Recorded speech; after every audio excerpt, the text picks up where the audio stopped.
Today, we are going to tackle one of the most common and, frankly, most annoying frustrations in all of coding: endless repetition. And we're going to turn it into your new secret weapon. We're talking, of course, about Python functions. You know the feeling, right? You're deep into a project, you're in the zone, and then you realize, wait a minute, I've written this exact chunk of code before. Maybe you even copy-pasted it. It works, sure, but there's that little voice in the back of your head saying, ugh, there has to be a better way. And guess what? That little voice is absolutely right. There's a principle in programming called DRY. Don't repeat yourself. See, repetition isn't just boring, it's dangerous. It makes your code bloated, really hard to read, and it's a total breeding ground for bugs. Because if you need to fix something, you have to remember to fix it in every single place. Let's use an analogy to make this crystal clear. Imagine your code is a cookbook. Now, what if every single recipe that needed a scrambled egg, like your breakfast burrito, your fried rice, forced you to write out the full instructions every time? Step 1, crack egg. Step 2, whisk with milk. It would be a nightmare. Your cookbook would be 1,000 pages long and just impossible to use. This is pretty much what that mess looks like in code. We've got a simple task: greet a user. It's just a couple of lines. Seems harmless enough, right? But then we need to greet Bob. So what do? We copy, we paste, we change the name, and then we need to greet Charlie. And you can already see the problem. We are literally writing out the entire scramble an egg recipe every single time. It's inefficient, and if we ever decide to change welcome to hello, we've got to hunt down every copy and change it. So, what's the fix? Well, in our cookbook, we would give that little recipe a name. And in programming, we do the exact same thing. We call it a function. It is the beautifully simple solution that lets you write a piece of code just once and then run it forever. So what is a function, really? It's just a named, reusable block of code that does one specific thing. You basically wrap up a set of instructions, you give it a memorable main, and from that moment on, you can execute all of those instructions just by calling its name. Let's go back to our cookbook. Instead of writing out the steps over and over, we create one single, perfect master recipe called scramble egg. Now, anytime we need one, we just write, make one scramble egg. That's it. It's clean, it's simple, it's efficient. And making one is surprisingly easy. You start with the keyword def. That just means you're defining a function. You give it a good descriptive name, you write your code, indented right underneath it, and then whenever you need it, you call it just by writing its name followed by parentheses. And here it is, the glorious after picture. Look at that.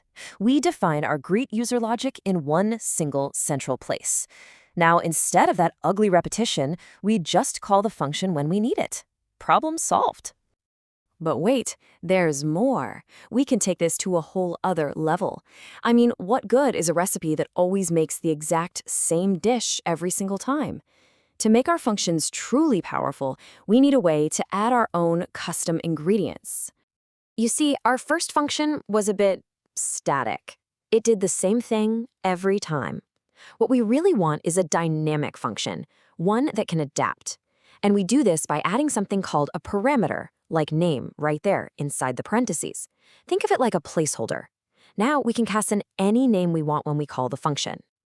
This slots right back into our cookbook analogy, doesn't it? Parameters are the ingredients for your function's recipe.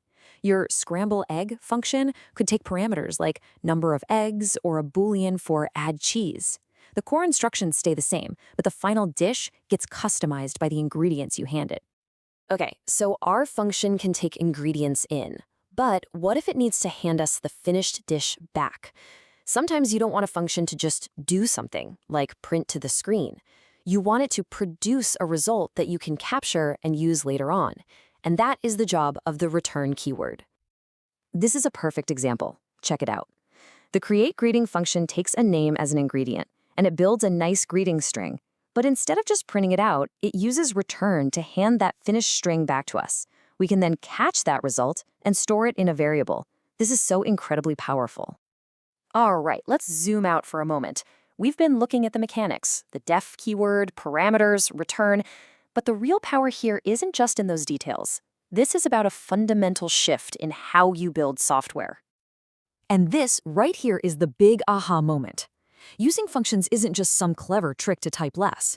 It is the very first step toward building organized, logical, well-structured programs. It's the difference between having a random pile of bricks and having a carefully designed building made of strong, reliable, reusable components. So if you're going to remember anything, remember this. Functions give you three massive wins. First, reusability. We've seen that. Write once, use everywhere. Second, readability. A simple name like calculate_final score is way easier to understand than 50 lines of confusing math. And finally, modularity. The ability to take a huge, scary problem and break it down into a series of small, simple, and totally solvable pieces. So we've established that functions are these powerful, reusable blocks of logic. But let me leave you with one final thought to chew on. What if those blocks weren't stuck in place? What if you could treat the function itself, the recipe, as if it were just another ingredient and pass it into another function? Well, that's when things get really interesting.